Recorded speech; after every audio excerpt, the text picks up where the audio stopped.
Hello, I'm Kyle. And I'm Trevor. And today, Kyle will be catching up on cinema. Yes. So, for today's episode, I had Kyle watch a film from the year 2000, a Japanese indie action film by the name of Versus, Yes. directed by Ryuhei Kitamura. He's directed a lot of stuff. I looked up his... He was pretty busy in the early 2000s. He had kind of a meteoric rise in Japanese cinema, like right after this movie. He kind of did like the thing where you make the same movie like 3 times in a row early in his career, oftentimes with many of the same players. And then 2004, he got to do Godzilla's 50th anniversary, Godzilla Final Wars. Is an atypically high-budget Godzilla movie, was not terribly good, and it had his fingerprints all the fuck over it. Did not feel like a Godzilla movie at all. He's a funny guy because I like him, but I don't, because he has so many tendencies and so many quirks that are so they insist upon themselves. His movies have a look and a feel that is unmistakable, but it's also like explicitly paying homage to so many other films that have come before that it's not original. Like his movies come across as like a hodgepodge of references to other movies, like The Matrix in particular. Well, I wish I would have known that before going into this, because I definitely could feel some other stuff going on. I'm sure every reference that came to mind is accurate, because he is not afraid of just directly saying, I am referencing this thing that I like. Okay, so what we generally do is whoever has recommended the movie is the one that has to give the plot real quick. But I want to actually chime in and see if I can guess what the plot is, because I had to watch this dubbed in English, which I hate. I would so much rather watch it with subtitles. Yeah. And I tried to find another version. Like, I ordered it, and I'm like, fuck, I don't want to watch this with the dub. I tried to find it, but it just wasn't going to happen. And there's so many subtleties, and, well, I mean, it's not a deep movie, but there's a lot of things like that I'm sure wouldn't come across through a dub. Like, one of the characters in particular has a very distinct accent in Japanese. Yes, that probably doesn't come across very convincingly in English. Like, it probably doesn't have the same impact. So what I can gather from this movie is that these two have a feud that has to do with reincarnation. So yes. It happened a long time ago. They're reincarnated and they're still trying to settle it. And this is more or less them figuring that out. Yeah, it's an endless cycle. Okay. The very first scene in the movie takes place in feudal Japan. Awesome opening. It's pretty good, yeah. I as soon as I saw the opening, I'm like, all right, this is up my alley. And we get a little bit of a bait and switch too with the characters, where the first things we see are a nameless samurai character with a katana fighting what appears to be samurai.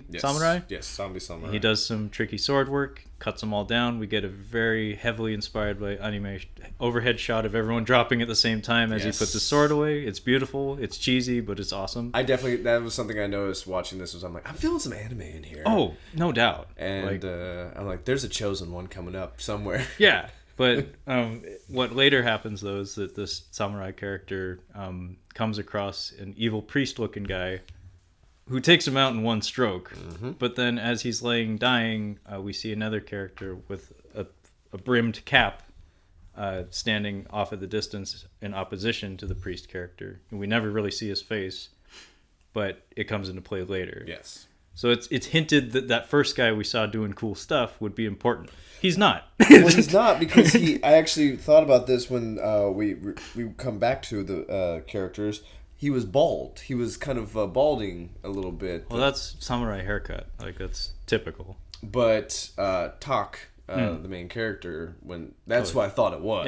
Yeah, he's got shaggy pop group hair. Yeah, he's got boy band hair. Yeah.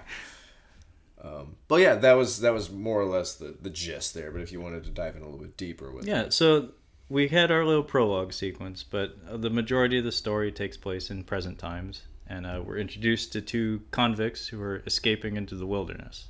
And they still have their jumpsuits on. None of the characters have names in this movie. And I don't think it's too much of a stretch to say that Mr. Kitamura has a thing for Tarantino's films. Yeah. Like I said, did you see Reservoir Dogs? Probably. Yeah, when you think Mr. Pink, all that stuff, that's very similar to this. So these two convicts are running through the wilderness, and then they come to a clearing, and then a car pulls up, and it's filled with colorful cast of characters. Real quick, now definitely the opening scene, awesome gore, like awesome makeup effects right off the bat, and that tickles my fancy. But yes, they're definitely zombies, and when we meet these two characters, they're coming down the hill, and one of them has a handcuff with a hand in it. Yeah. So, in my mind, I'm like, they're running away from a zombie outbreak. That's what I have in my head. But funny thing about the hand, it actually does come into play later in the story. It does. It's a very minor element, but it's a good little addition to the cast. Also, can't help but think of Yojimbo. There's the iconic shot of the dog running through the street with a hand in its mouth as our introduction to this town under siege. I haven't seen Yojimbo. Oh, well, you'll have to at some point. But it may not have been an explicit reference, but whenever you see a severed hand in a Japanese movie, you can't help but think of that. Okay. Is it better than Kagemusha? Oh, Kagemusha? Yes. Well, one is like super high art, the other one's just high art. Which one's super high art? Kagemusha. That's why I want to watch that one. Yojimbo is a little bit more digestible. Gotcha. And entertaining. The other one's more thought-provoking, I guess. More psychological. Okay. Versus is none of those things. Another question I have real quick off the top. So, actually, I'll wait till we get to it. Okay. It'll be for about the pathogen. Because this pathogen, or whatever's causing these people to be zombies, is not common zombie lore. No, it's supernatural. Yes. Which I think is maybe one of the most explicit references in the movie. Is a film that's very near and dear to your heart, is Evil Dead. Mm-hmm. The Evil Dead. Yes. The original. See, I haven't actually seen the original Evil Dead. I've seen 2 and Army of Darkness, so I'm very familiar with what early Sam Raimi looks like and feels like. Versus is very heavily inspired by the Evil Dead, even down to the camera work. There's a lot of smash zooms and a lot of weird angles and a lot of weird lensing where things look almost fish-eyed. And that might be one of the reasons why I really like this movie for the most part. Well, it's not a perfect film in any way, but I think its strongest asset is its enthusiasm. It's an independent film, and you have to remember also that The Evil Dead was an independent film. It was just some fucking kids that went it's a bunch of kids that took some shit out into the woods and had some fun. And I mean, I think that's why the original Texas Chainsaw Massacre, also Blair Witch Project. Blair Witch Project is probably, someone will probably argue this, one of the best independent horror films. Because it's still pretty good for what they've done. Yeah, no, I think it holds up for the most part. I think the scariest one is probably Texas Chainsaw Massacre. But I think what the Evil Dead did really well was those crazy camera angles. And that's a trademark of Sam Raimi. Yeah, and that's something I can definitely see in this, and the parts that I like that stood out for me. Well, the thing about all the movies you mentioned, I'm not so sure about Blair Witch, but all the other ones, like Texas Chainsaw Massacre, that's Tobe Hooper. Those were all made by immensely talented people who were working with minimal resources. And the thing that it's a recurring theme throughout all of art is sometimes having fewer resources is what gets you the best product. Because it strains you. It forces you to make concessions in order to get the image that you want, but without having the keys to the castle to do anything you want. And Ryuhei Kitamura is not on the same level as all these guys we just mentioned. Not at all. Even later in his career. In fact, his career has started to flounder in the past 10 years.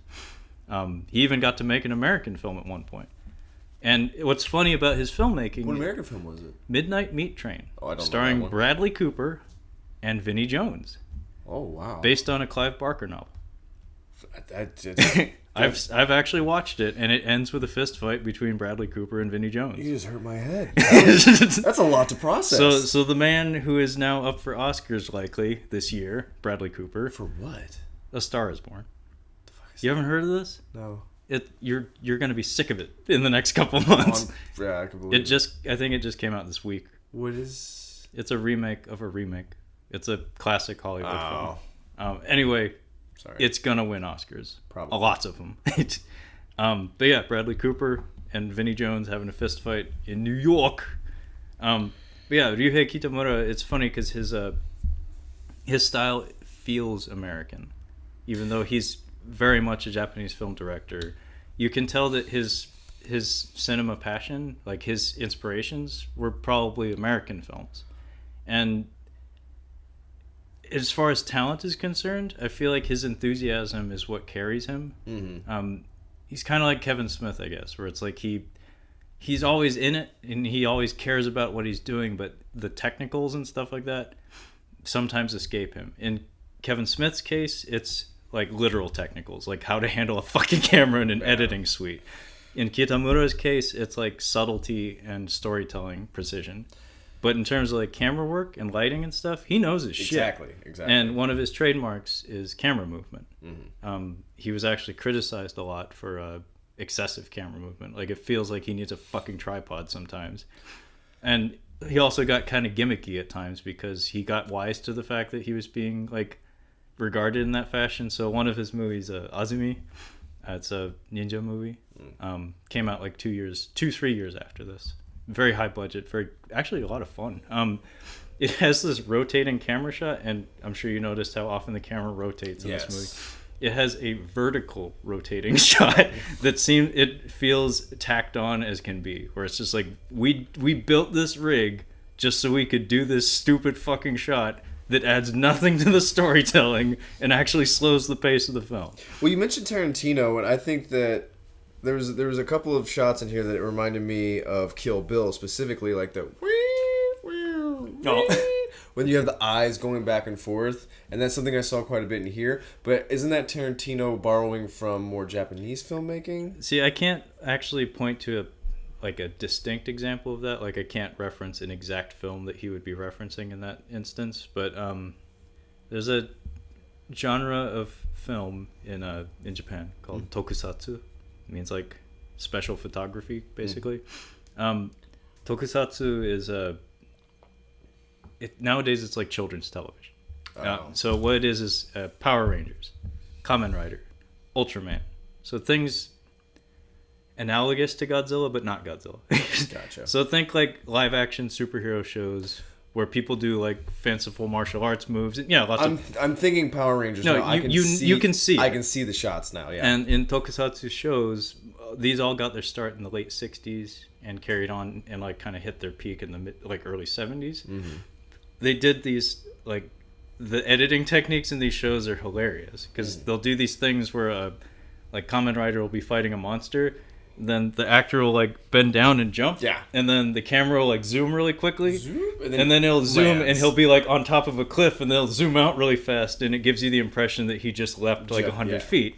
And those smash zooms are really kind of a trademark of that genre, and they still do it to this day. Gotcha. And Japanese are very big on tradition. So I wouldn't be surprised if Tarantino's obsessed with the 70s, kind of like Rob Zombie, but a different facet. Different facet of the 70s. Yeah. So I wouldn't be surprised if like that kind of stuff stuck with him. And so, Sonny Chiba is in his movies and stuff. And that's of the same era. Well, True Romance, definitely. I think Tarantino watch the exploitation movies or like the blaxploitation movies. Yes. I think he's a big fan of that. And he actually mentions he was a writer on True Romance. He didn't direct it.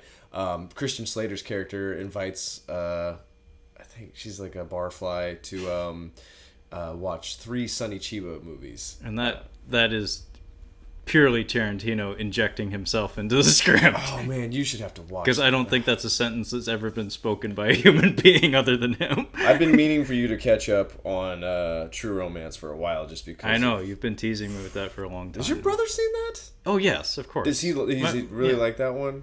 I don't know if he really likes it, but he knows it. And he knows the scene. No, he knows. He grew up in that era. Like, for me, it's like I'm kind of a poser saying I did. I was born in 87. I'm a poser. No, he was born in 83. I was born in 87. So he earned that shit. He was around for that shit. I'd kind of want him on that one as well, just because he can probably point out stuff that I didn't even notice in that movie. I wouldn't doubt it. Yeah.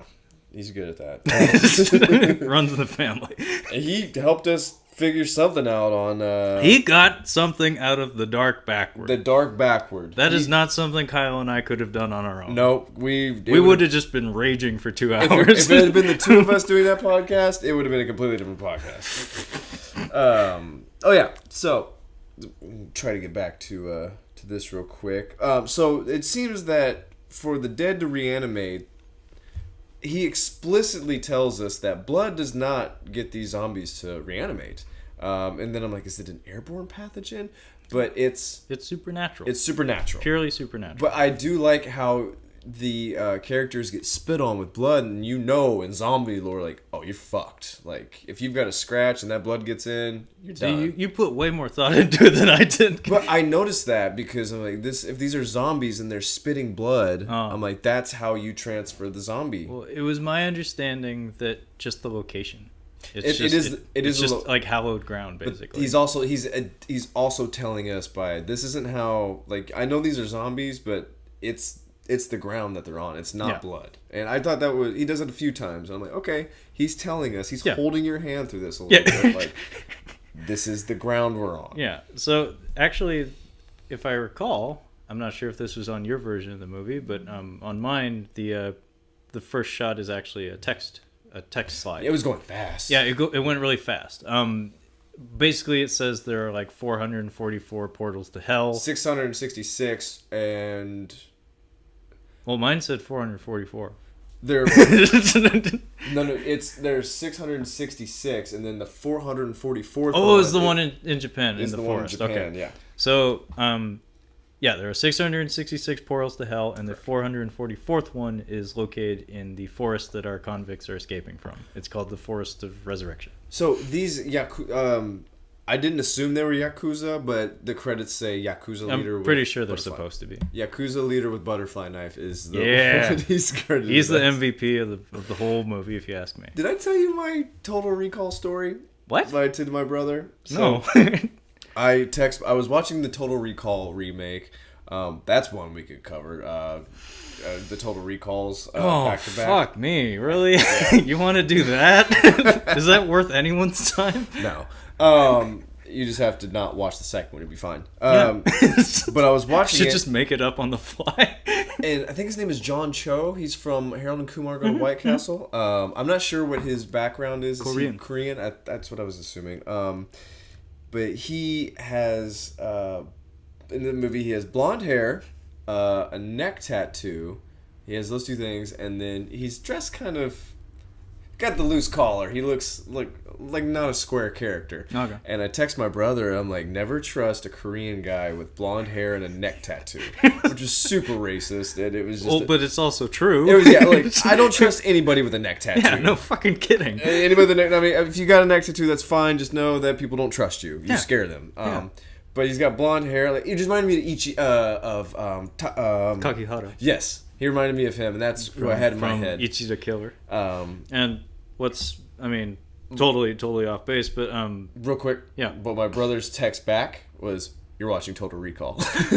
Wow, he knew? Yeah, he knew just. Holy shit! He's like, "Are you watching Total Recall?" Yeah, that's exactly what I'm watching. Wow. Yeah, it was. I laughed so hard. Like, just from that description, like he must have just watched it within like. I hope so, because I have seen that movie. My brother's a huge science fiction fan, and he loves the original Total Recall. So do I. He definitely. It was around that time, so he definitely. Okay, because I did watch that movie, and I retained none of it. That was the only thing I remember. There are robots and Bryan Cranston at the end. Kate Beckinsale, I believe. Yeah, it's the Sharon Stone. Yeah, she roughs him up pretty good. That was kind of cool. Yeah. It was really surreal too, because my brother looks a hell of a lot like Colin Farrell. So I was like, oh shit, my brother's getting his ass whipped by Kate Beckinsale. I could definitely see how your brother looks like Keanu. I could see that. No, like Keanu a little bit. Colin Farrell, holy shit. I think he looks more like Keanu. Well, it's because he got the beard and the hair now. The beard and the hair, yeah. Before he used to have like that length hair. Oh, he did? And then when he was younger, he looked like Joseph Gordon-Levitt. and I told you, Krumholtz, Numbers, the two of them in 10 Things I Hate About You. Uh-huh. My brother had a best friend who looked just like Krumholtz. So it was like no joke. They should have been them for Halloween. Anyway, real quick, Jake Johnson, David Krumholtz, Oscar Isaac. Make it happen. Make it happen. Go ahead. Brothers. Brothers. The motion picture. Do it. 2019. You have comedic timing out the ass out of just those three people. Just out of two of them. Just make it happen. I want to see it. Do it.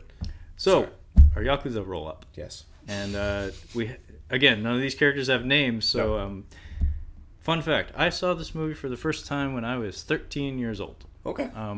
This was one of the first DVDs I ever bought. I bought it from an import website via a link I found on a now defunct website called Kung Fu Cult Cinema. Defunct, you say? I'm pretty sure. Nowadays I use City on Fire and Film Combat Syndicate for all my martial arts films needs. But yeah, Kung Fu Cult Cinema. I purchased this DVD, and then I was sad to discover that the region encoding was different from the DVD player that I owned at the time, which I didn't actually own because I only had a PS2. So I actually dumped a bunch of money into a brand new DVD player just so I could watch this fucking movie like 6 months after I bought it. Oh, God. That's when you had to save up for a DVD player? Yeah, I had to save quite a bit because it was also a multi-region DVD player. Oh, okay, yeah. Yeah. But, so yeah, I saw this movie when I was 13, and that's part of why it's so important to me, is because it hit me at just the right time. When the kind of stuff they're doing in this movie was the kind of stuff I was like dreaming of doing with my friends. Gotcha. Like running out into the woods with a mini DV cam or an 8mm or something and just like sticking firecrackers under people's shirts, like calling that a squib and stuff. I mean, we did stuff akin to this, but not on the scale. But, yeah. So it has that indie vibe to it. It has that enthusiasm to it. Very much. So yeah, none of these characters have names, but when I first watched this movie with my friends in my friend's basement, as you do, we were like assigning nicknames to everyone. So, gotcha. Yakuza with the Knives, played by Kenji Matsuda, who again I say is the best part of the whole fucking movie. I have him written down as my favorite character. Oh, he's great. Absolutely. Our nickname for him was Jack. Jack? Because we thought of Jack Nicholson in Batman. Okay. Because his color scheme and his like manic performance kind of made me think of him. That makes sense. Actually, real quick, you said that he's your favorite character. He's absolutely my favorite character, but there was a little something that I noticed about him that stuck out immediately. What's that? So, whenever Tak, is that how you say his name? The main character, he's talking some shit, and he ends up clocking the one dude. Jack gets very excited about it, and he loosens his tie, and we can talk about the scene, but the whole scene goes through, and the dude gets away. He straightens his tie back up as they're gonna go find him, and I thought it was just a little detail that I'm like, wow, that's an actor taking ownership of their role. I really liked that. No, and they have a good running gag of him slapping the little guy around throughout the whole movie. Yeah. But speaking of the little guy, our nickname for him was Ichiro, because Ichiro Suzuki was a big thing on the Mariners at the time. It was the year 2000. I was just thinking he was a little pipsqueak. He reminded me of... I was thinking, like... In the subtitles, they called him the Runt. The Runt. Yeah. That's a good one. The Runt. He's like a head shorter than everyone else in the cast, and he's just bumbling and worthless throughout the whole movie. He reminded me of Benny from the manga. Yeah, actually, he's the Benny. In fact, we should just call him Benny. That's what I was like, you got the Benny guy. That's what I could think there's always a Benny.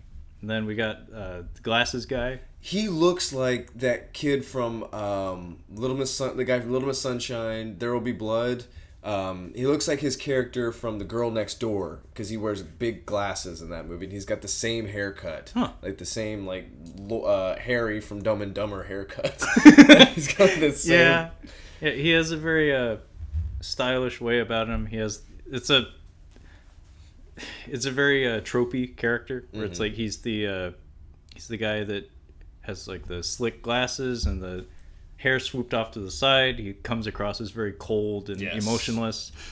He and Jack have like a buddy-buddy relationship. They're really tight with each other. Very much. Yeah. I don't know what's going on there. There's a little bit with the editing where I thought maybe there's a little bit more to that, but he doesn't really explore it. I don't think it was meant to be explored, but the thing that you're supposed to take away from it is that if either one of them is threatened, they'll defend each other, whereas the other one is kind of questionable. Very much. Then we get the biker guy. There's a Yakuza guy on a bike that has a revolver and a stupid-looking vest. And a Shang ponytail. Tsung. I was just thinking Shang Tsung at the end of Mortal Kombat. Cause We were calling him Michael Jackson. That's pretty good. Because he's fair-skinned and he's got, I don't know, similar bone structure, I guess. What's Shang Tsung's real name? Hiroyuki Tanaka. Yeah, he's wearing like a vest at the end of that, and he's got a ponytail. Yeah, the collar on his vest looks really stupid, though. Yeah. Like, it's just a bad costume. And the costuming in this movie is actually pretty good for the most part, so it looks kind of weird. I actually really like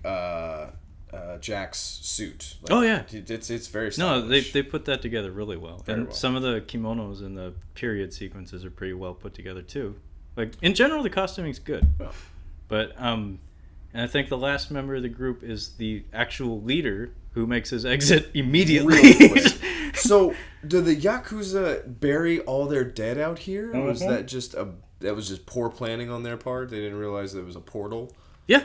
Okay. It was just poor planning. That's what I was thinking. Like, man, there's a lot of bodies popping up, but that makes sense. Because it's my understanding that the leader, who I guess that's his name, he's only in this movie for the next 2 minutes.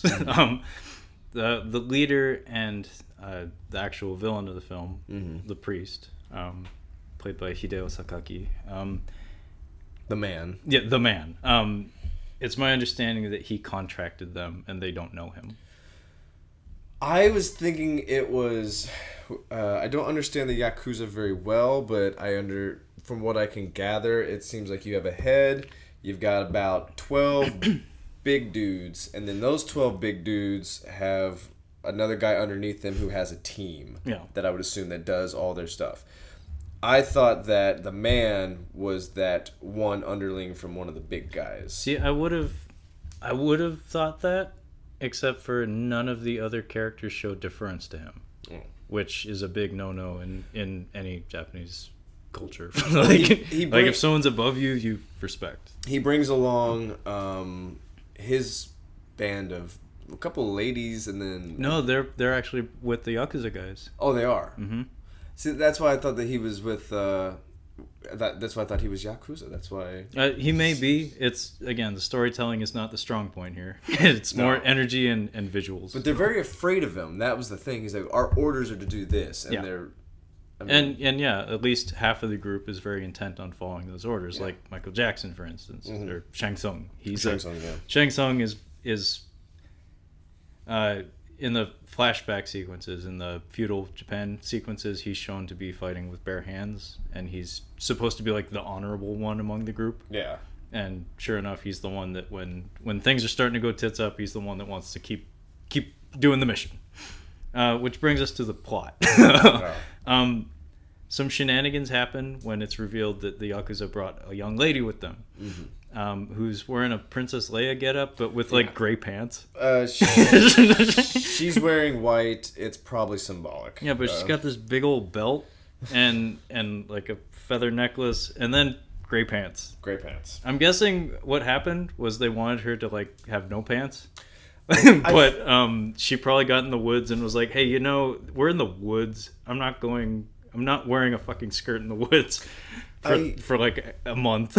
I feel like I was watching this. I don't know if you've seen 30 Days Later. No, I haven't seen any of them, actually. Oh, wow. To counter this zombie movie with another zombie movie. With a better zombie movie. Man.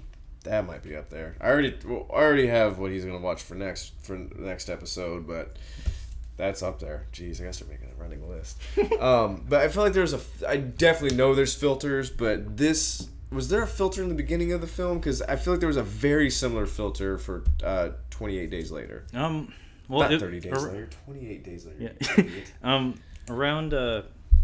Around this time in film history, it's my understanding that digital color grading was very much becoming a thing. It's been well documented that like movies like The Matrix probably couldn't have been made without it. Like all those Matrix scenes where everything has that green tinge to it. That's color grading more so than filters and stuff. Gotcha. And this movie has a lot of that. And they do a lot of trippy stuff with it where it's done pretty well. It's done very well. It's tasteful and it's jarring in the right way. You're absolutely right. So I wouldn't be surprised if, they were doing a nod to something, because it's rampant throughout the whole movie. Like the color grading is not consistent, but it's intentional. I've written down the Yakuza leader. The main Yakuza leader has been shot, so now Jack. So some shenanigans happen because the girl shows up and Tak doesn't like that. No. For no real reason other than he just doesn't like it. He and his buddy, who he escaped through the woods with, apparently are supposed to hook up with these Yakuza to help escape with them. Yeah. But some shenanigans happen.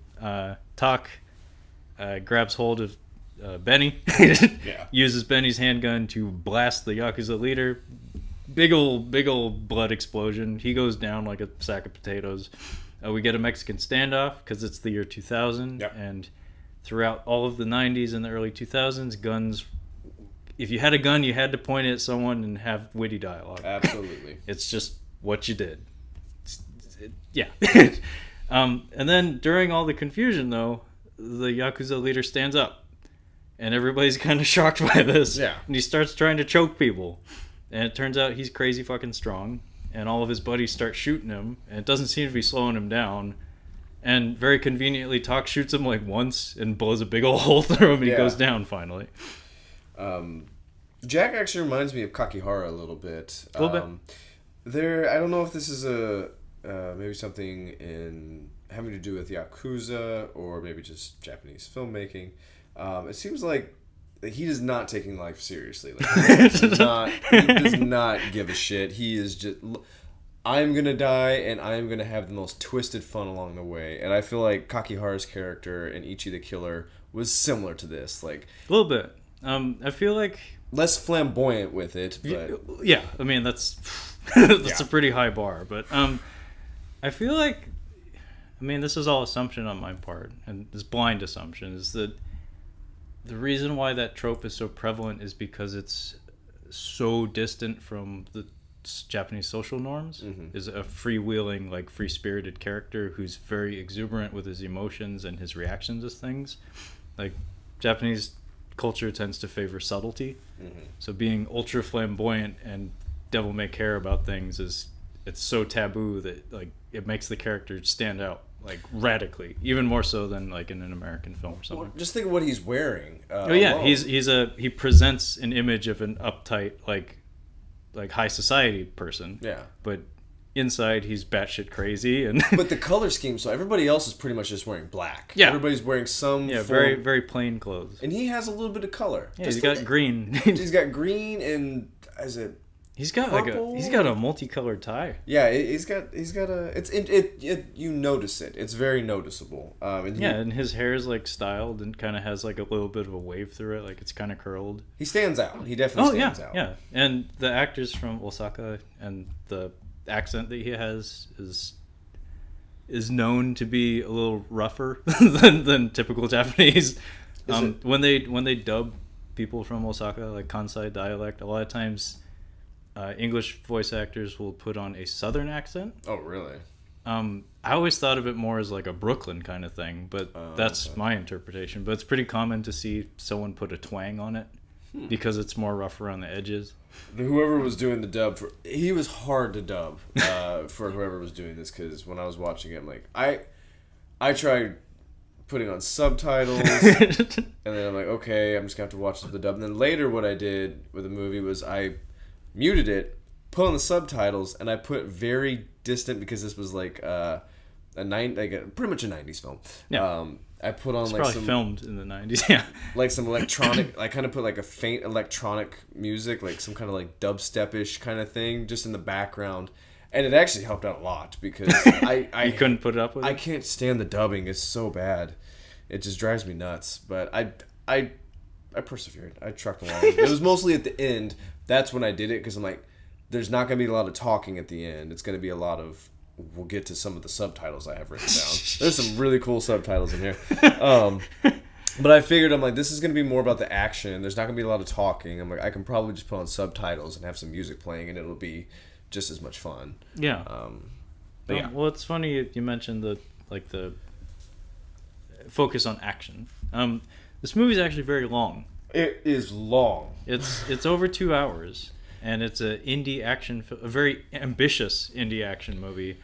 That's another tenet of Kitamura's style. Mm-hmm. His oeuvre is excess.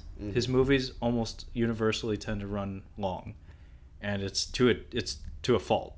Like, well, Ichiro the Killer was a little longer than it probably needed to be. Well, that was made by a vastly more talented filmmaker. Yeah, but funny enough, a contemporary of Mr. Kitamura. This is Takashi Miike. You could trim some of the fat out of there, is all I'm saying. Yeah, you absolutely could, but this movie in particular, there's a lot of slow dialogue scenes and a lot of slow motion that could have been trimmed, and even some of the action beats. Like part of the charm of this movie for me is just the exuberance. Like, it feels like a youthful film that it's just, let's do this. Like, let's do everything. Let's pretend this is the only movie we're ever going to make. Okay. In fact, I think this was financed by friends and family. like no joke. They did a great job if that's how They really did. Yeah. They had a lot of talent and they put a lot of themselves into it. It turned out pretty fucking good, all things considered. But it has that feel to it, to the point where it's to a detriment. Where it's like, did we really need every single action beat in there? Because there are some that are stronger than others. And even some of the more fun parts of the movie, it's like, did that really need to be in there? Because, like, for instance, the zombies, when we get to the zombie action, and there's quite a bit of it, so much of the staging of those scenes feels like they got the actors together, they had them chat with the choreographer, and they did everything. They did everything that came to mind. It's like, so we have this shambling corpse. What can we do to him? It's like, well, I can hit him with this knife. It's like, oh, well, I can shoot him in the eyes. Or, oh, I can, like, snap his head off. Or, oh, I can kick his head off.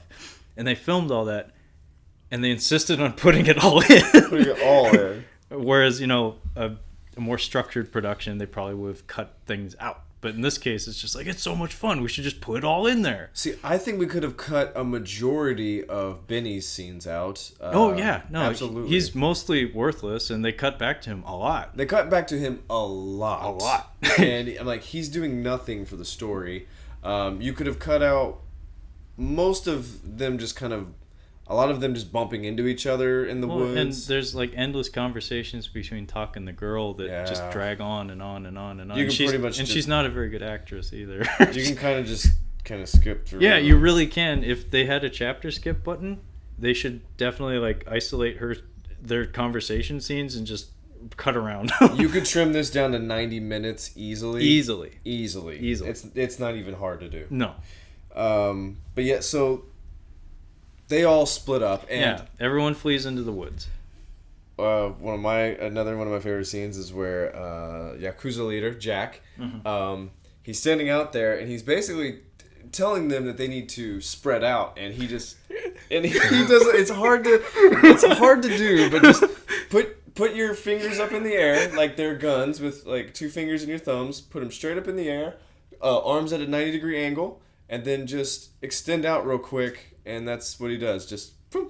Oh, we've skipped one of my favorite moments of his. What's that? So before everyone flees off into the woods, what Kyle described is fucking brilliant. By the way, it's really good. You really need to see it. The camera work and his acting are just beautiful. No words spoken too. he just strikes a pose, and everybody just knows what he's telling. That's good. Before that, though, one of my favorite things he does in the whole movie, and there's a lot of them. So the Yakuza leader has already gone down. Yeah. So he was zombified. He attacked them. With Tak's help, they killed him. Jack is like looking down at the corpse, and he like actually like strokes his hand across his chin, and his eyebrows are like creased. He's like thinking. And then he takes his gun, and he just cocks his wrist. Like, he doesn't hold the gun like you would hold a gun. He just looks to his left, and he just points the gun very casually at Tak's convict buddy. He just caps him in the head. Yeah, no words spoken. He just kind of like, you can see it all on his face. He's like thinking. He's like, well, that corpse just stood up. Is it gonna happen again? Let's find out. Bam! And it's beautiful. Yeah. And then sure enough, the body stands up, and it's like, experiment. He should have been a scientist. No, I mean, that's really good visual storytelling. Because right there, it solves the riddle, where it's like, okay, if people die, they're gonna come back. Now the rules are starting to come into play. We understand now. There is actually one line when we meet Bulk and Skull. Yeah, this is much later in the movie.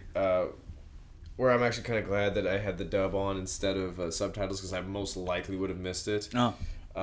Where he says, this is the character Bulk and Skull. Well, I mean, we could probably get into Bulk and Skull, because right now they're all kind of just running wild in the woods. Bulk and Skull do show up much later in the movie. Mm-hmm. They're more relegated to like the last third of it. Mm-hmm. But I mean, we may as well introduce them. They're introduced, but they don't come back until much later. They're introduced in the beginning, but they come back way later, because they're introduced before the heart rip. Okay. They were introduced to them. It's two guys. They're not cops, but they were transporting prisoners, from what I understand. I think they are supposed to be cops. Jesus. Like really bad cops. But the one is missing his hand, and that was the hand that Tak, I believe, had in his other handcuff. And the one guy with the suit, I call Steven Seagal. Yeah. Because he, if you've ever watched Tom Segura's stand-up, he's very, very funny. But he talks about how Steven Seagal is losing his mind. And one of the things that makes him really annoying is that he's an expert in everything. Everything. Computer hacking. Yeah. Cooking. And if you've ever seen a Steven Seagal movie, this translates to his characters. Mm-hmm. But he says, of course I know how to track him. He's like, I was raised in Yellowstone National Park in Canada. I'm like, what the fuck did you just say? And I'm like, okay, that was dumb. Like, at first I was like, maybe that was just bad writing. Like, they don't realize that Yellowstone's not there. But okay, anyway, but it definitely comes back. No, he that's his character. Yeah, he's a blowhard. Yeah. And yeah, that's actually accurate to the Japanese version. Like, and what's funny is like almost all the references he makes are to American things. And so he's actually saying the English words, and you can tell the other guy just can't argue it because he doesn't actually know if he's right or not. Because he's like, I don't know what that is. Like, I don't know what Yellowstone is. There's no It's like, Mike Tyson? What? Cool. I can't stress enough how much I like the practical effects in this. I think it was really fun. Oh, well, they couldn't afford CGI. Well, no, but it's done well. I think. There's a lot of body parts, exploding heads, a lot of prosthetics, a lot of blood flying around. It's a grand old time. Holes in people's where their heart was. Yeah. So the action choreography in this movie is done by Yuji Shimomura, who, funny enough, is probably more successful than the director now. He's kind of like one of the most prestigious martial arts choreographers in Japan right now. Okay. In fact, he's worked outside of Japan a few times. I do have a favorite fight that I've written down, but also there are some really good shots of the zombies. When they're all coming out of the ground, it's actually a well done sequence. Coming out of the ground, and there's a really good shot. And I'd say if you were gonna have a poster, I think this would be the shot of it. Really? They're looking up at the hill, and it's a quick shot. Was it with the mist?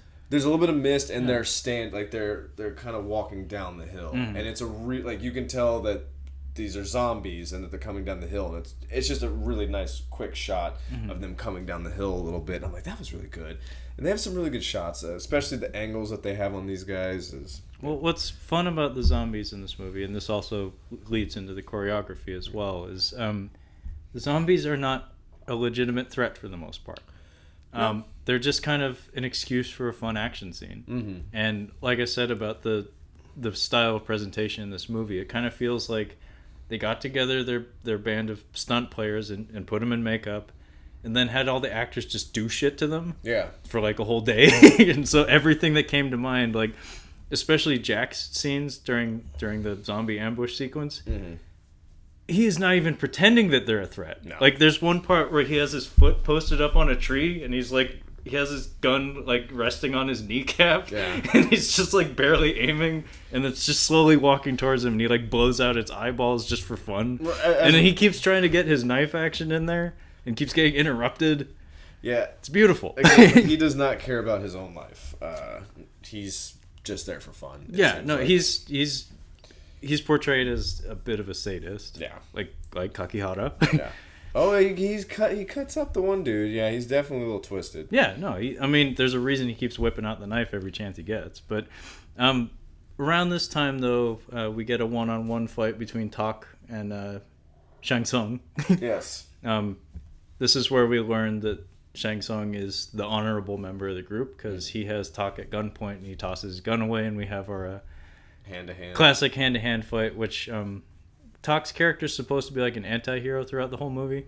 Yeah. We get a fun little beat where Shang Tsung throws his gun away and then rushes Tak, but then Tak just puts his gun right in front of his face. He throws it away, but we get that moment where he's like, gotcha.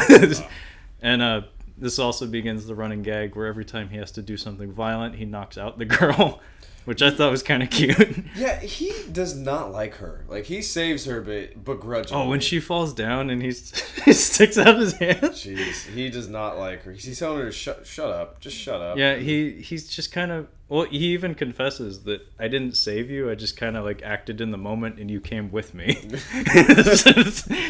Jeez, what a dick. But his arc is supposed to be that he warms up to the idea of being a good guy. Kinda. Yeah. He never really gets full good guy, but he gets close to it. But yeah, they have a scuffle in the woods. It's a decently choreographed scene. Tak Sakaguchi is supposed to be apparently like a street fighter or something. Like, supposedly he met the director in a street fight. Like, just the director was passing by and there was a brawl happening in the street, and he said, "You're atypically handsome for a guy who throws down in the streets." Damn. And yeah, he parlayed it into a decent acting career. And actually, I have his latest and maybe last film on my shelf, but I can't watch it because it's a foreign region. Oh. It's called Reborn, and it reunites him with the choreographer of this film. Note if you're a handsome person who is really good at beating ass, do so in the streets of LA, and maybe someone will see you. Just keep throwing punches. Eventually you'll get discovered. Streets of LA, maybe Tokyo. Just see what happens. Well, I would think it's a little easier to do in Japan, where it probably doesn't happen as often. I really like the riverbed fight choreography. I think that's probably my favorite. You like that? I liked it. It was fun. Hang on, are you talking about the red hair? Really? You like that? I like that. I thought that was the worst scene in the movie. That was fun. I thought that was the worst scene in the entire movie. That was the worst scene in the whole movie. Well, okay, maybe the stuff with the girl was worse, but in terms of action, I thought that was the worst because the undercranking, the sped up element, was out of control. I thought it was. I could actually see what was happening. Okay. That's kind of why I liked it. I'm like, I can actually see what's happening in this. Well, I feel like I was a little embarrassed for the red-haired guy, to be honest, because they undercranked that scene so much that it makes me think that maybe he didn't have the dexterity or agility to do the choreography the way they wanted it.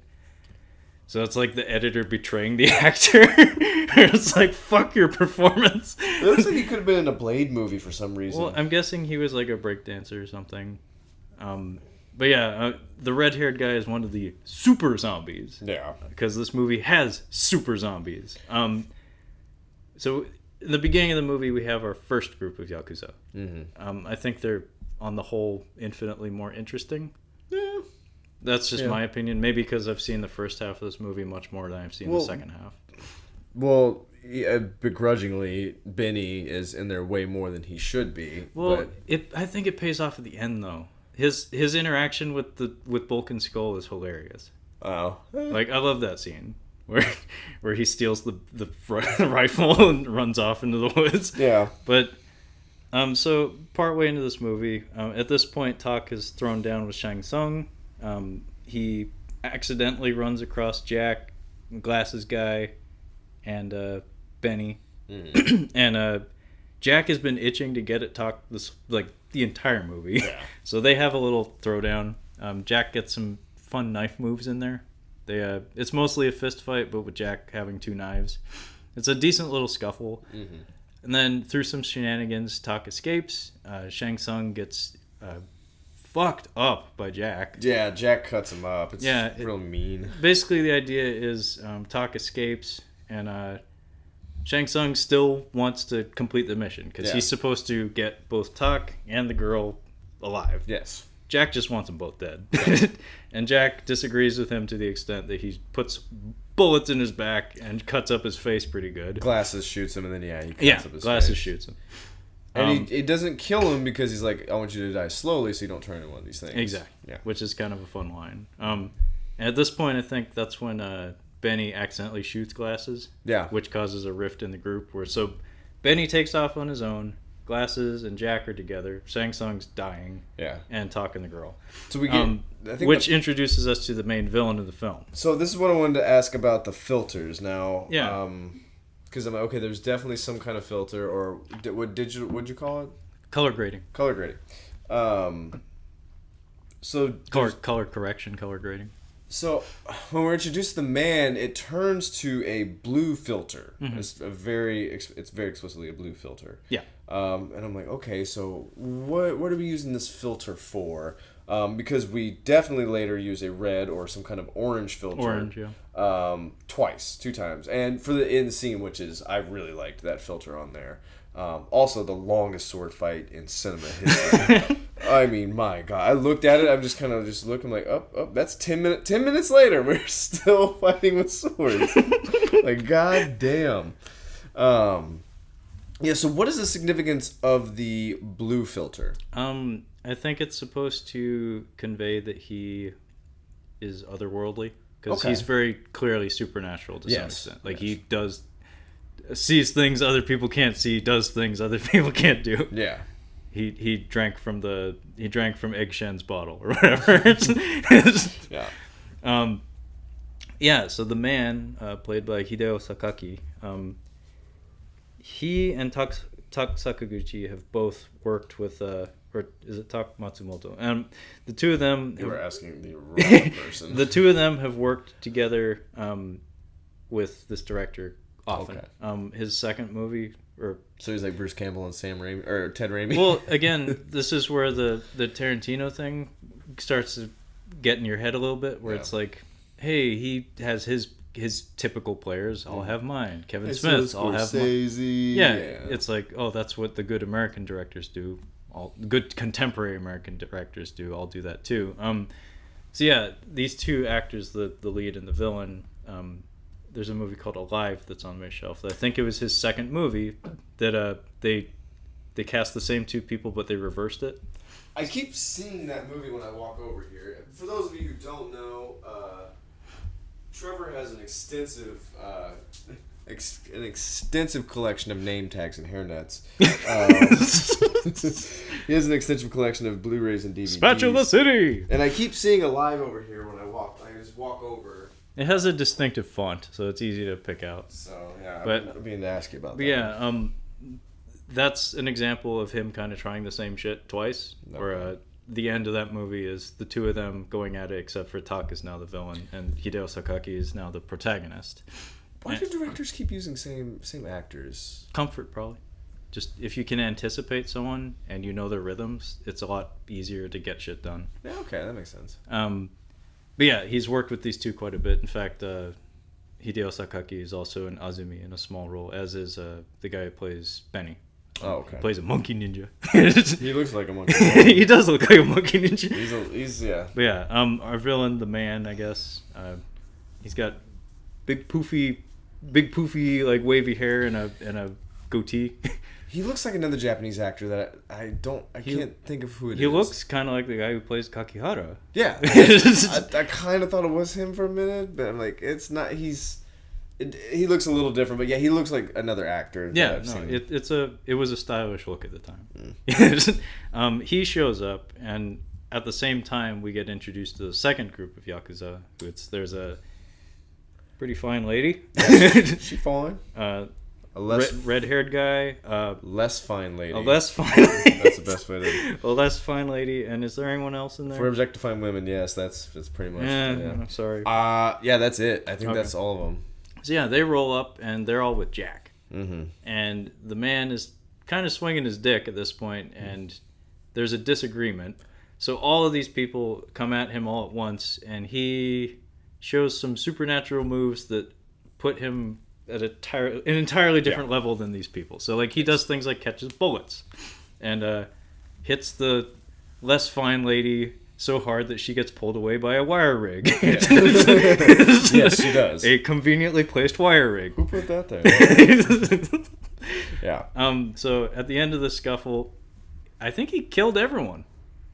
He killed all the Yakuza, so all the characters we've come to know up to this point, except for Benny, who's not present. But he's killed them in the supernatural realm. He's killed them in the blue filter. Yeah, he's killed them in the blue filter. In the supernatural realm. In the Forest of Resurrection. Yes. He does a pretty cool thing to Jack that actually reminded me of Pumpkinhead. Oh. You remember Pumpkinhead? I do remember watching. I don't. You remember the best death in Pumpkinhead? Fuck. It involves a rifle that doesn't get fired. I do not. Okay, the best death in Pumpkinhead, if you ask me, is there's the guy with the leather jacket, so you know he's a bad boy. The dickhead. Yeah, the dickhead who ran over the kid. The kid, the guy who kills the kid is like, we're not calling the cops. The guy who ran over Jacob Lipnicki or whatever. So Pumpkinhead comes at this guy, and he knocks him on his back, and he's just laying on the ground. And Pumpkinhead took his rifle from him, and he's pointing at him. And instead of firing it, he just jabs it into his stomach and like hoists him up off the ground and impales him on the rifle. I do remember that now. So the man does this to Jack, except he embraces him in that weird villainous way where it's like, what are you doing? Why are you hugging me right now? This is not going to And he puts 2 fingers inside of his chest, just like just puts a new hole right in his chest, and then lifts him up off the ground on, again, wire assisted. I wonder if he saw Pumpkinhead. He's like, no, I'm not going to use a gun. I'm just going to use 2 fingers. Yeah. It's like that Casino Royale line. It's like, it's because you know what I can do with my 1 finger. So yeah, Jack has a hole in his chest, and all the other Yakuza except Les Fine Lady, she got knocked into Tomorrow. She's not dead though. She just flew a mile away. It's so weird how these characters keep they keep just coming back. It just doesn't make any sense how they just keep coming back and like I'm trying to make the what I'm trying to say with my hands. They just keep like bumping into each other. Yeah, it has that rhythm to it where just a scene begins and people run into the frame. Yeah, they're like, well, where the fuck did you come from? Like, where the fuck did you come from? Are we?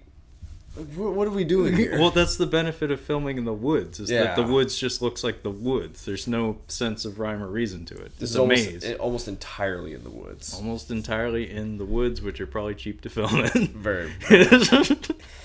So at this point, and he has the man has of course, because she's a fine lady, he has a kind of vampire moment with her. Yeah, he does. That thankfully doesn't go any further than biting. Yeah, I was like, where is this? Yeah, it was like, this is a low budget movie. Your brother already had me watch The Dark Path. I don't know where this is going. It's like, this could get really weird, but no, thankfully he just bites her neck and turns her into a zombie lady.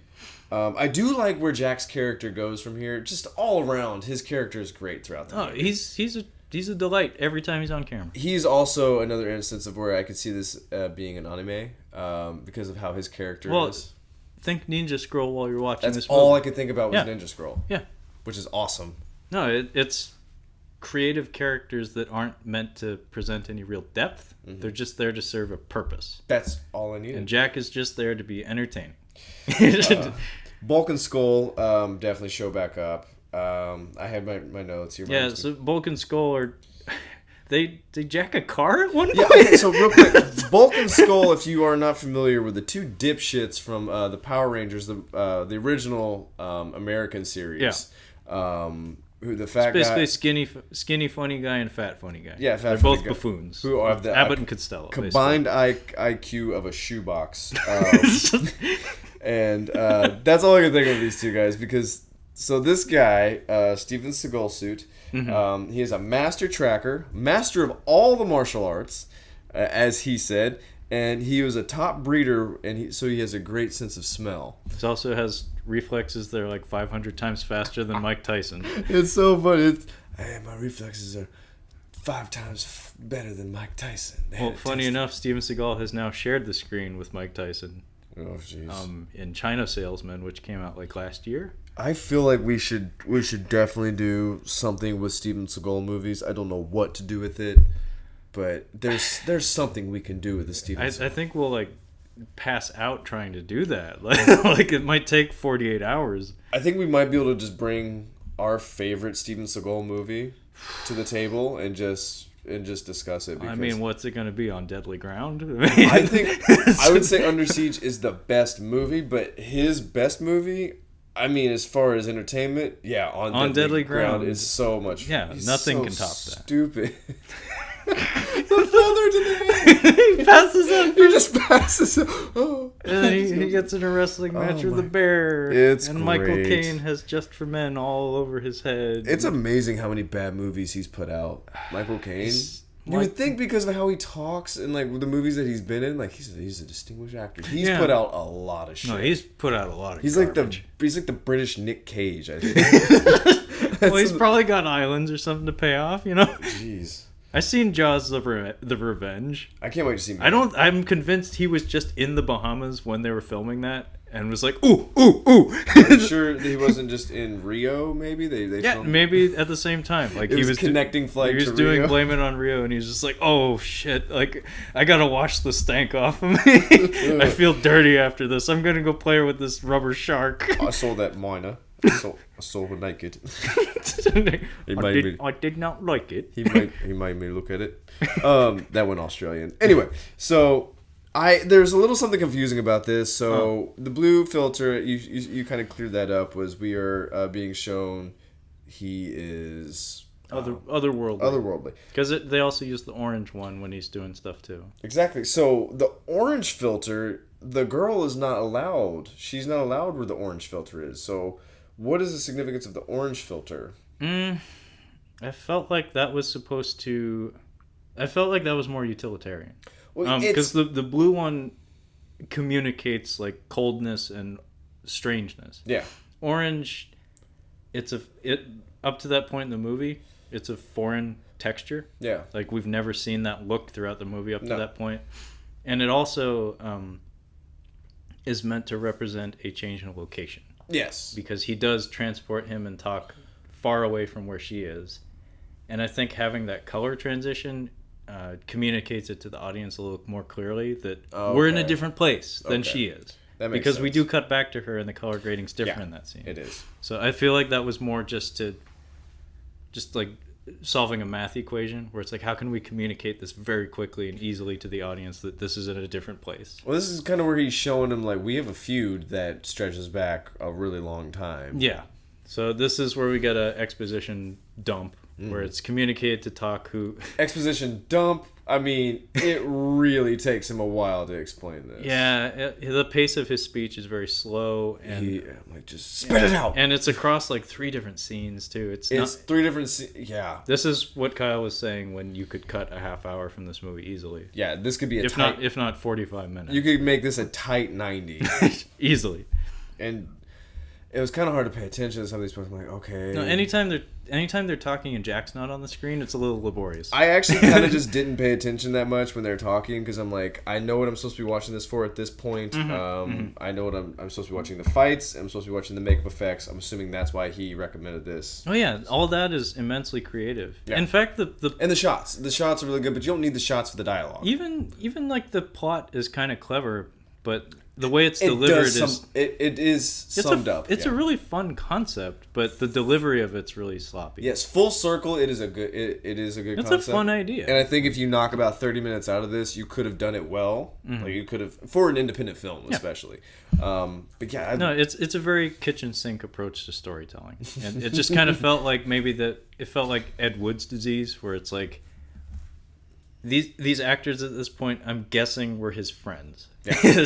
And watching Hideo Sakaki drone on and on about portals and fate and destiny, it probably was just like the director just being like, "Go on," like keep going. Yeah, just like have your moment, buddy. Man, we're both gonna get rich off of this, bud. Because I've seen Kung Pao Enter the Fist.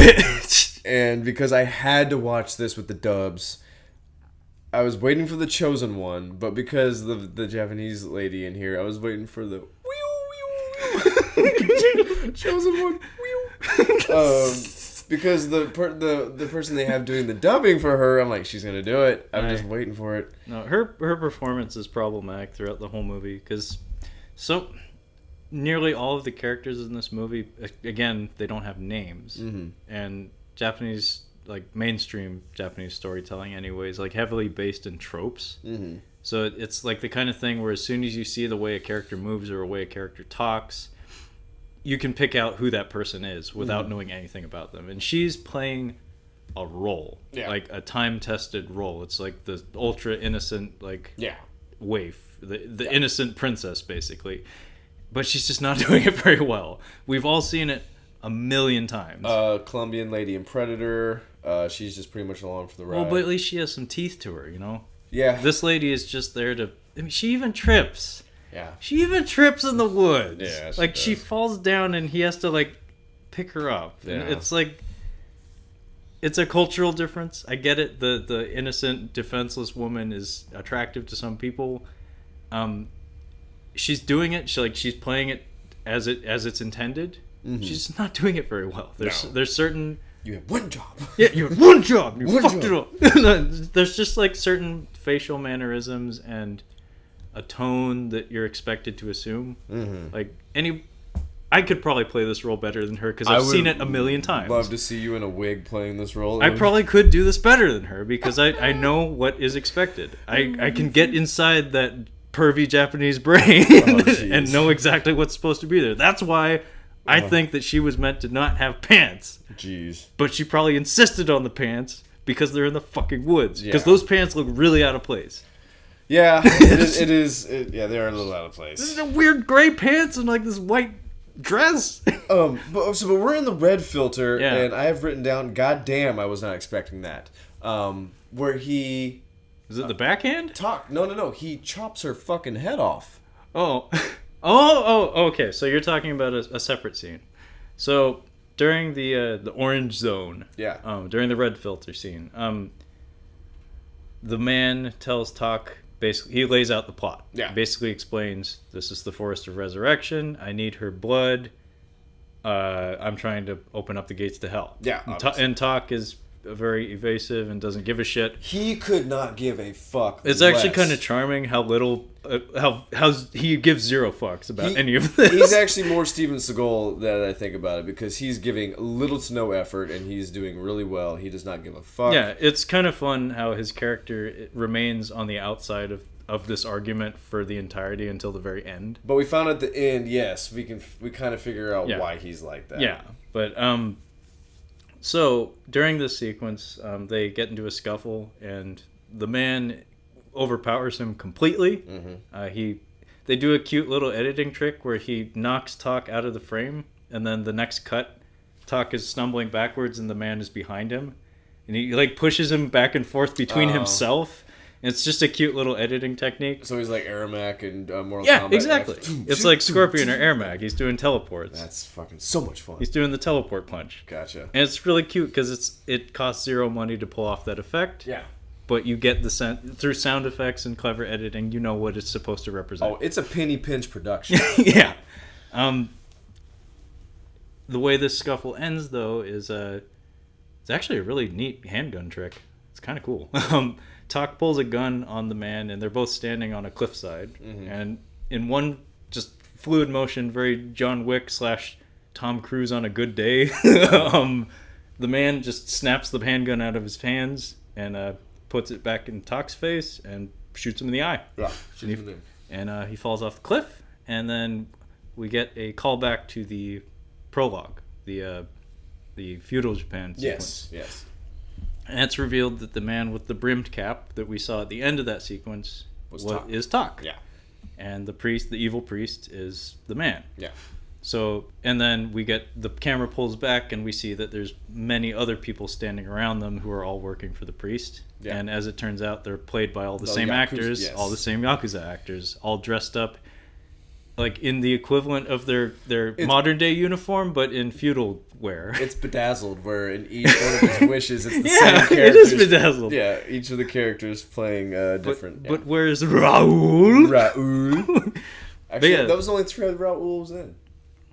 That's right. I've seen that movie a lot. That's my favorite part of that movie, though. Really, the Raul? Oh, gosh.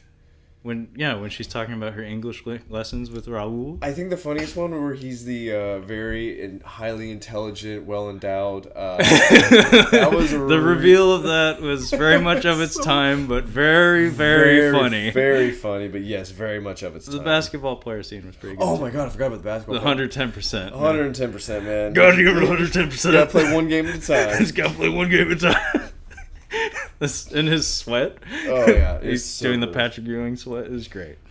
But yeah, we get to see Jack in the equivalent of like feudal Japanese like medieval armor, and he has like almost like kabuki style makeup, and then we get to see Shang Tsung. He doesn't have a weapon. He's fighting hand to hand, so you can see that everyone has an equivalent in like I think 500 years ago, basically. Yeah. And then this sequence ends with what Kyle mentioned. I actually, real quick, I would kind of like to see what he could do with a feudal Japan plot. Has he done that before? Azumi. Okay. Is it pretty good, or? Yeah, I think it's actually maybe his best movie. I was gonna say the costumes are legit. Like this isn't like just a little thrown off thing. Azumi is like a throwback to like 1970s Japanese like trashy Japanese feudal Japanese movies. The finale of it's like pretty solid, like 100-on-1 fight. That's kind of fucking cool. Okay. I think Jack is in there too. Okay. But Hideo Sakaki and Benny are both in there too. But it's like a ninja samurai movie. It's a lot of fun. Pretty violent too. Still really want to see Kajimusha. Well, that's not so much an action movie. I know it's not. It's high. I told you that's like ultra highbrow. It's high cinema. Yeah, you need some wine for that one. I'm gonna watch the other one I bought with some wine. I just need to be able to watch it. God damn it! I don't have a Blu-ray player where I'm staying right now. Blasphemy. So yes, he. So in this situation, by the way, I'm not sure if you noticed, but I think Tak is missing an arm. I did not notice that. He's got a stump.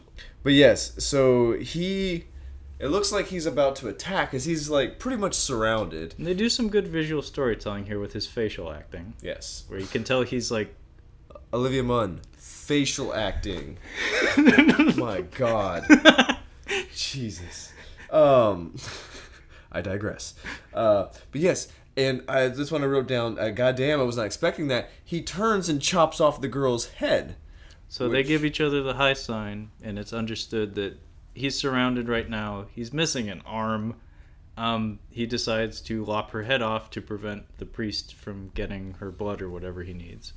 Real quick, hats off to this director. We have almost every form of dismemberment and death that you can imagine. we get eviscerations, we get delimbings, we get several decapitations, we get head explosions, heart rips, heart punch throughs. Yeah. It's a stomach punch through. A heart rip. He takes a bite of the heart. Looked like a real heart. Well, I think it was. Yeah, it's probably cheaper. He went method on that. It probably was cheaper, actually. I'm sure. Yeah, but they go all out. There was a few scenes where I think it's Tak is slicing up somebody and they're just in pieces. Yeah, Glasses gets that. Yeah. But yeah, he chops off her head. Another decapitation. Who else gets somebody else gets decapitated. Depackitated. Depackitated. It's from Slam and Salmon. Depackitated. So Slam and Salmon is God damn it, A Broken Lizard. The guys that do Super Troopers. Gotcha. It's not very good, but Michael Clark Duncan is in it. Ooh. He is awesome. He's so fucking fun. It's actually worth watching just to see him because he is hilarious in that. Okay. But he says depackitated because he's kind of an idiot in the movie.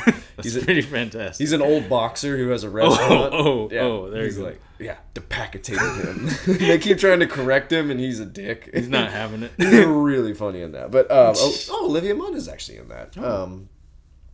But yeah, so the very last she gets depackitated. Depackitated, and I was actually like, what the fuck? And you can see that the man is like, oh, he's not happy with that. He's not happy about that. But then we get back to normal Earth realm. Yeah. So when Tak is knocked off the cliff, when he's shot in the eye, he falls to the ground, and we get a little scene where your red-haired guy.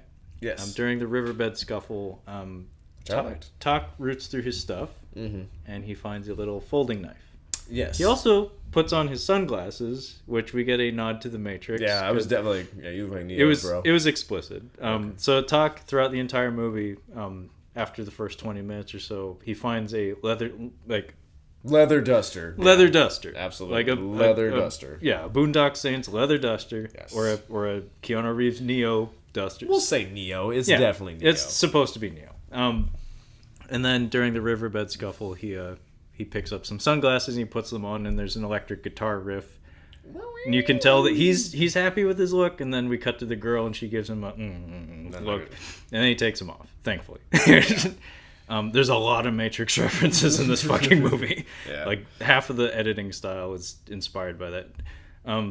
We'll have to talk about Vulcan Skull when it comes to Matrix references. Yes. But so after Tak gets shot and falls off the cliff, though, we get a scene where the girl slices her palm with the folding knife that he gave her. So good job, editing team. Yeah.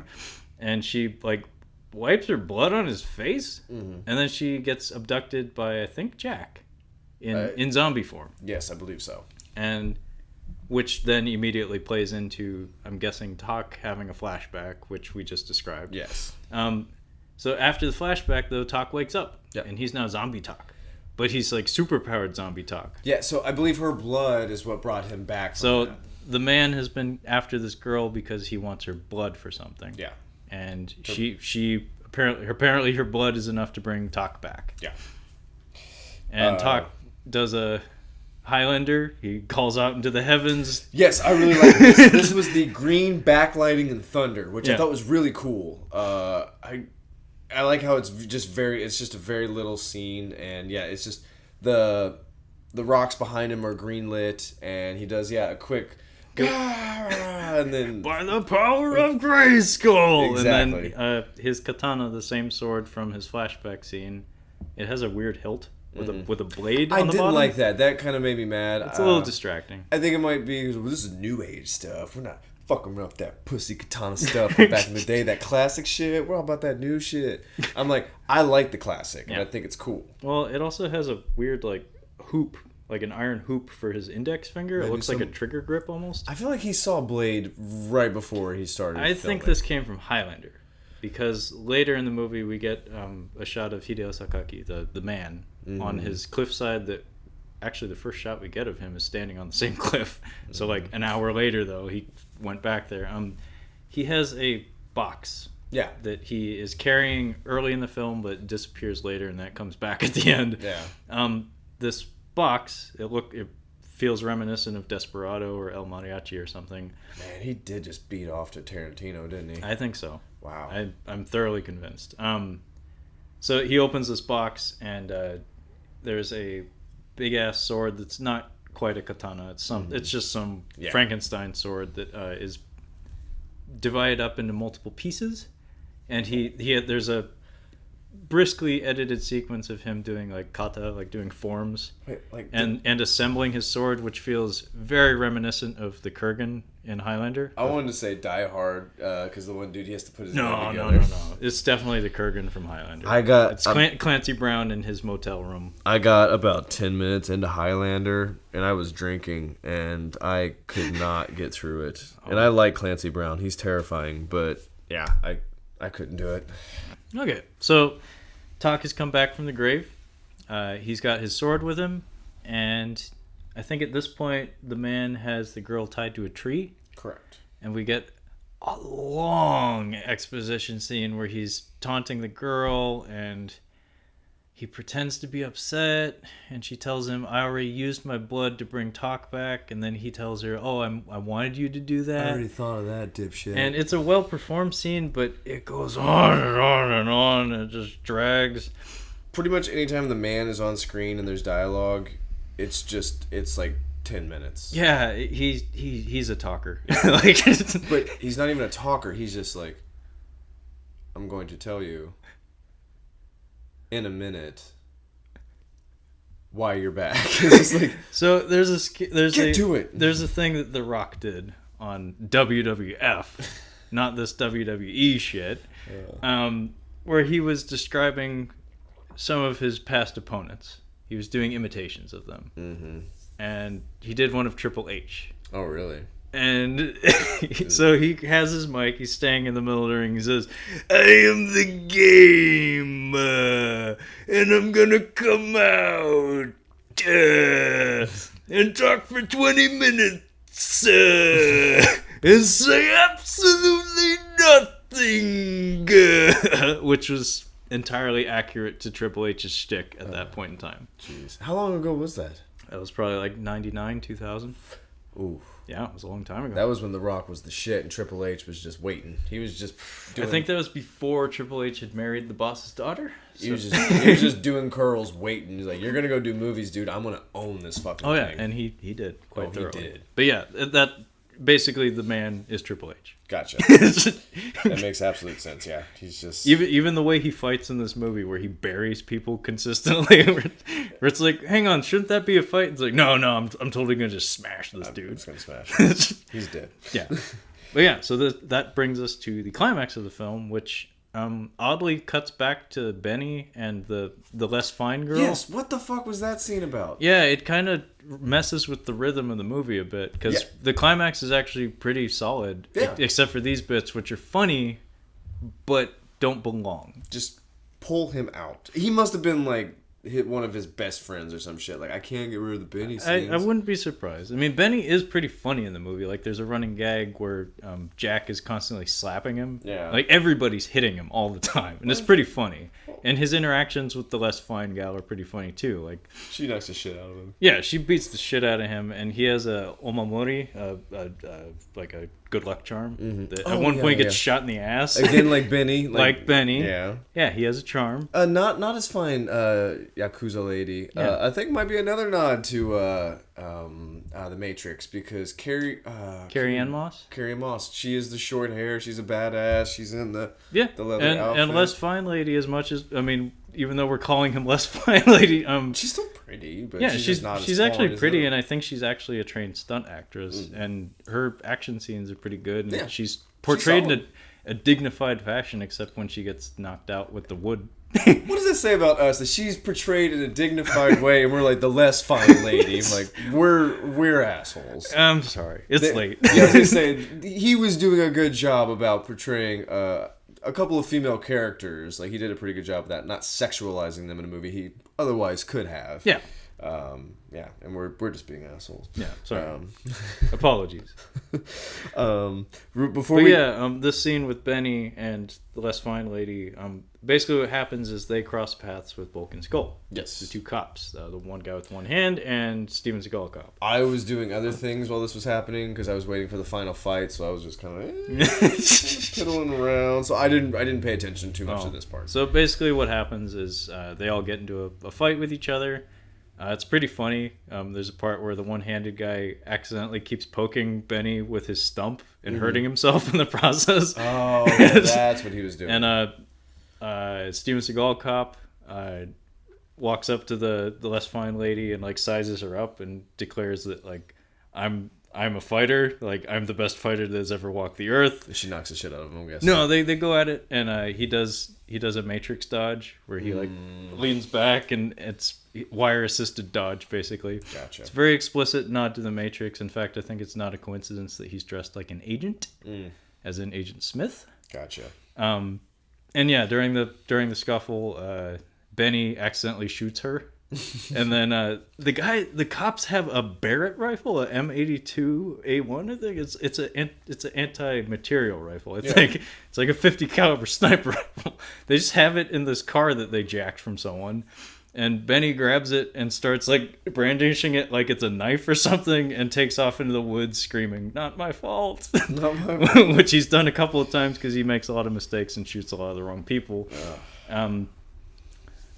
And during this, we've been cutting back and forth to the actual climax of the film, which is all the zombie Yakuza versus Tak. Yes. And most of them get killed pretty quickly by Tak. I think Glasses gets it. No.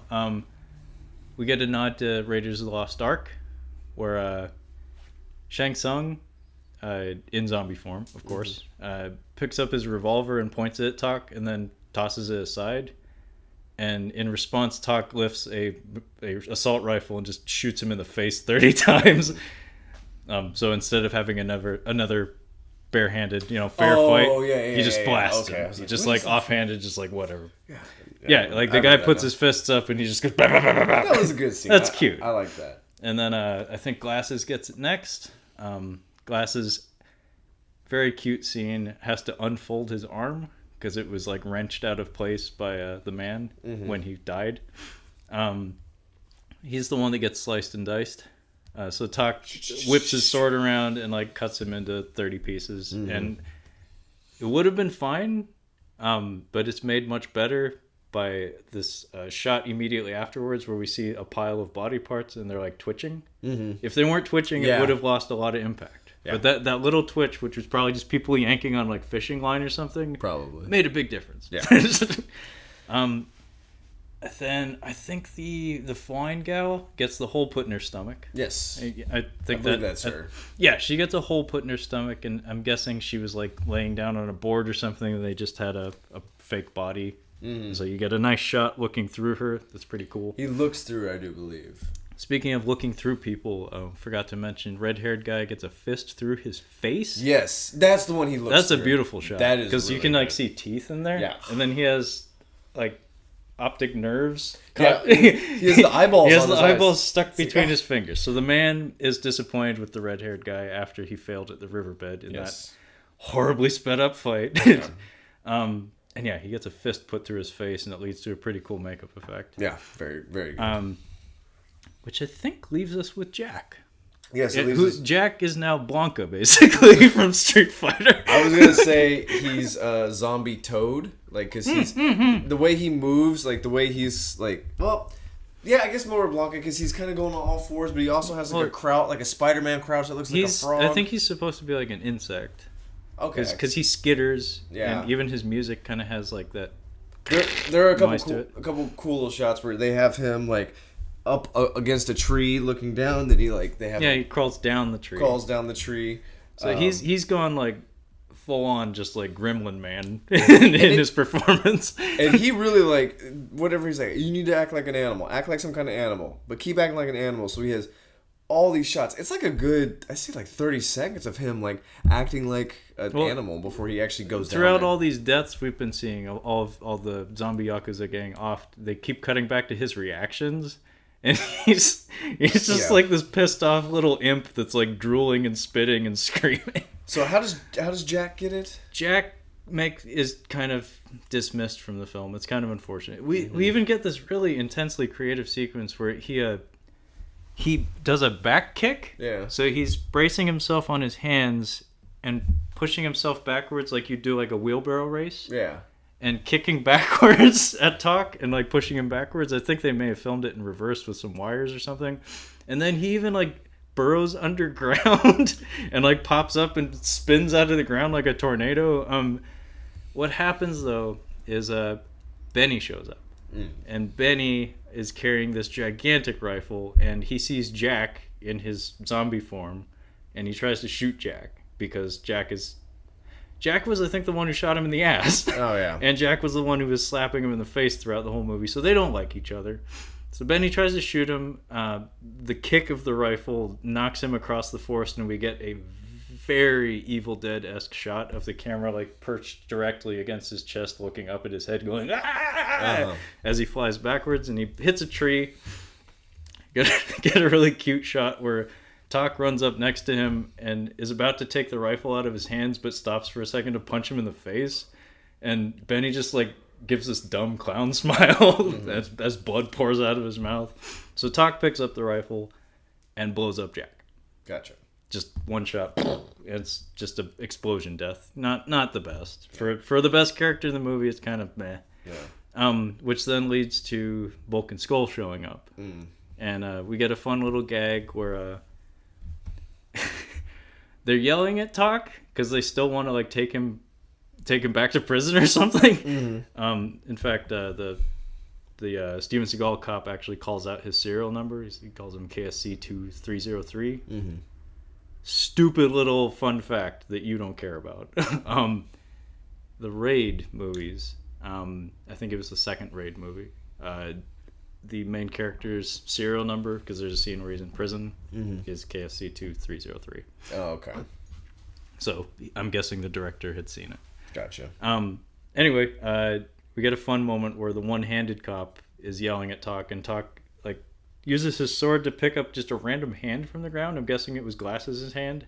He throws it to him, and he catches it, and he tries to like reattach it, and he says, "I'm not left-handed," because it's the wrong hand. It's definitely not his hand, that's for sure. That's so interesting. That is actually what's happening on Ash vs. Evil Dead right now. Really? Lucy Lawless's character has Ash's hand, and it's still.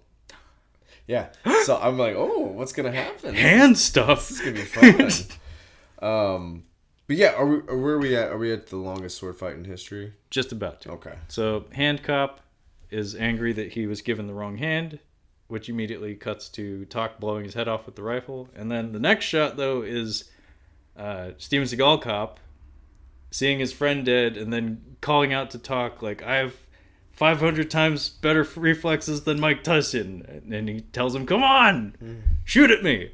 And then Talk fires, and we get this explicit, like, Matrix reference. Like, there's no buts about it.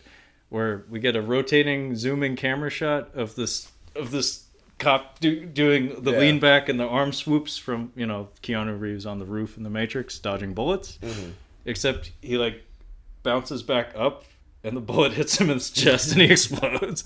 It's just a stupid little comedic bit. Nice. Which plays into the longest sword fight in the history of film, according to Kyle. Yes, it is crazy long. I think it's a good 10 minutes long. Like, Easily 10 minutes. A lot of it's slow motion, but yeah, it's very long. This is when I had the subtitles on. Actually, it was a little bit before. I had the subtitles on during the sequence where he chops off her head from before.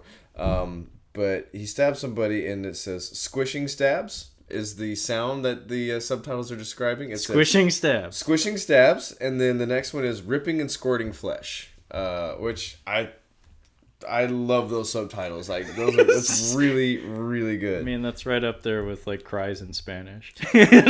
Squishing. Now, whenever I'm gonna watch a movie, I'm like, "Oh, squishy stab." That's a squishy stab. Oh, that's a ripping and squirting. That flesh is. Oh, that's some good ripping and squirting. You're gonna be watching it now. You're gonna be like, "Oh, squishy stab." Yeah, that's what I thought was pretty funny. But yeah, the longest sword fight ever. I like the filter. I like that it's in They make good use of the leaves on the ground too. Very much. And the shot when they're walking up to each other is really good. We haven't mentioned the music at all in this movie. You said you had other music playing, after a while, just because I was tired of the dub, and during the action scenes especially, I kind of just put it on mute, did the subtitles, and then threw on some music, because it actually, like, during the fight sequences, if you're playing some kind of dance or EDM or like what electronic music, it matches up pretty well. The music in this movie, I'd like to think is actually quite good, especially for an indie production. It's very of its time as well. Oh yeah, it's very Blade-esque. That's like the music was. It's very Blade-esque, but it's also multi-genre. Like the instrumentation is very interesting. Like they do a lot of different things. There's like some like rock tracks. There's some Blade like EDM kind of stuff. Mm-hmm. But then the music that plays during the sword fight. Is mostly electronic, like drum and bass kind of stuff, but with like a Buddhist chime playing over it. That sounds great. And the timing of the music cues is good too, because like the lead into the fight has music. The first minute of it doesn't, and then there's a part where they clash swords and things escalate a bit that the music comes back in like full force. Okay. It's like when they clash swords and they both pull out their pistols, I think, is when the music comes back. Anyway, I thought the soundtrack was actually pretty good. It could have been awful. Like, it really easily could have been.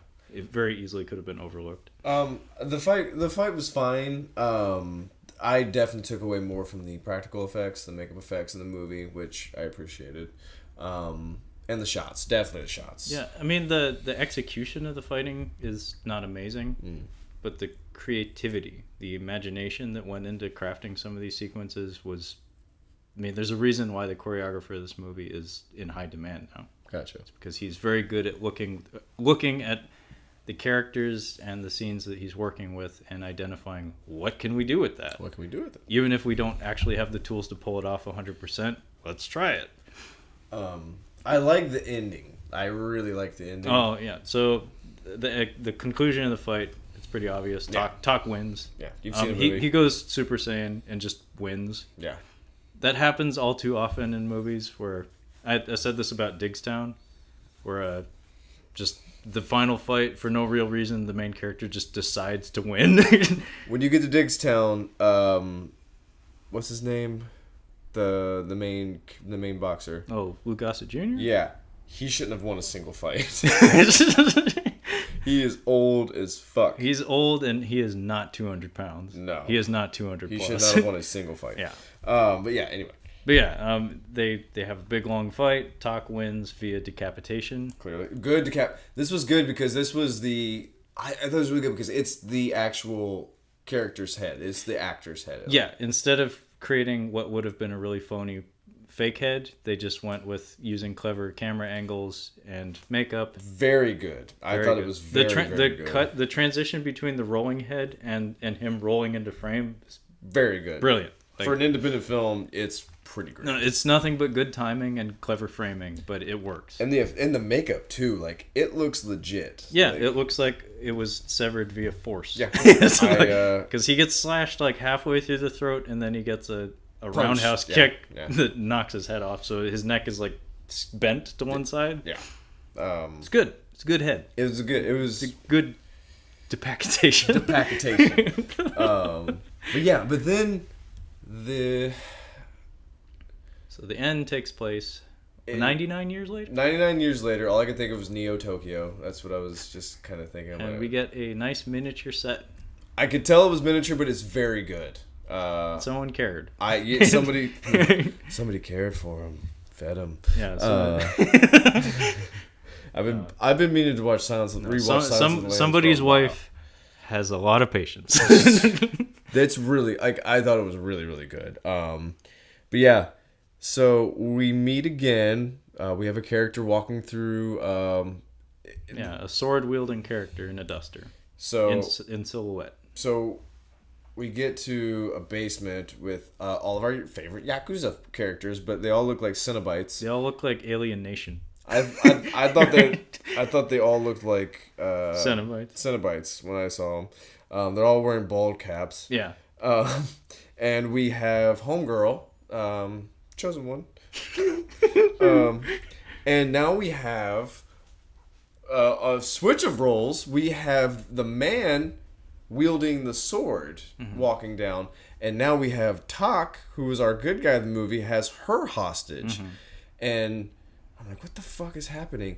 And she says to the man, she's like, I should have trusted you. I should have stayed with you. Yeah. So I don't know if this feud switches every century, or like every time they're reincarnated it just changes, or if the entire time it was actually Tak who is the bad guy. I'm not sure. It's funny actually. I think he says that actually. And she says it. It's revealed. We forgot to mention because it's completely inconsequential. The man, when he's killing Tak initially, like in the orange zone, he mentions that they're brothers. Oh, I did not know that. Yeah, he's the older brother, and Tak is the younger brother. I was not aware of that. I interpret it as just it's a role reversal that happens naturally, like from generation to generation or whatever. Okay.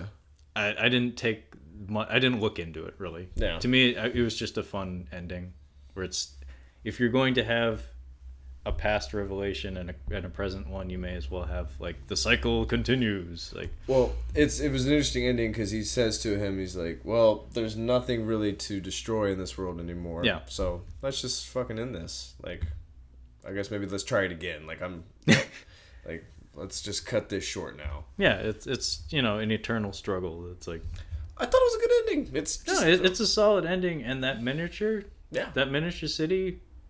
That was a lot of time and effort that went towards something that was completely extraneous. Yeah.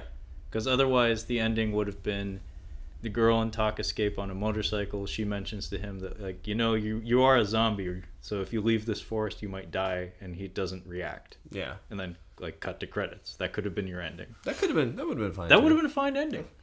But they went the extra mile, and I thought it was neat. Yeah, I thought it was a fun ending.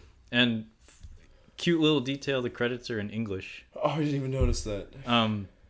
Again, I think it speaks to the director's preferences, where it's like, I think his dream has always been to be an American filmmaker, because actually his most recent film was American also.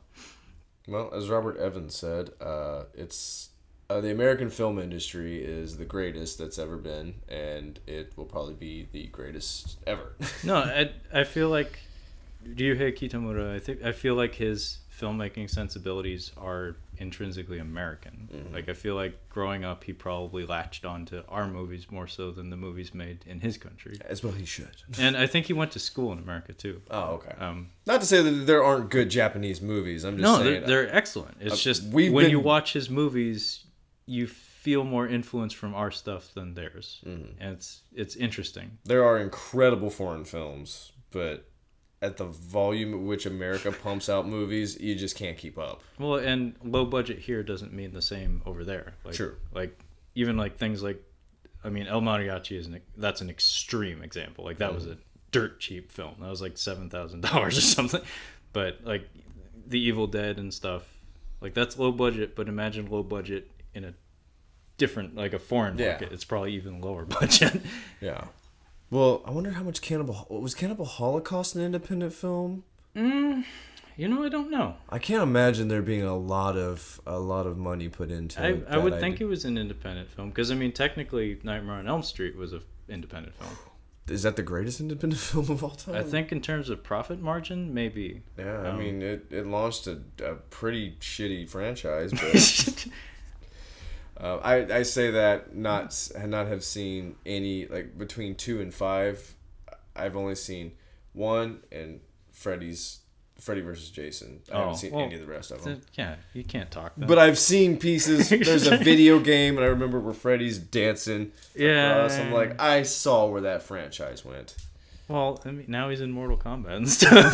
Like he's doing just fine. So yes, I caught up on this. Like I said, I like the shots. It is long-winded. Yeah, it's a thing in his entire filmography. Definitely, you could cut this down. I like the gore. Yeah, and there's a lot of really good practical effects and shots. I think that's definitely worth watching the movie for. Okay, well said. I'm glad you got something out of it because there was potential for this to just be hot garbage for you. No, hot garbage was The Dark Backward. I feel like we're going to be referencing that every episode for as long as the show runs. You should drop it so the people know what we're talking about. But you people don't know the horrors of The Dark Backward. It's something else, I'll tell you. All right, well, thanks for tuning in. Next time around, I will be catching up on cinema. Yes. Kyle had me watch Roman Polanski's The Ninth Gate. Yeah, and yes, I know all about Roman Polanski. We won't talk about that, hopefully. We'll talk about that.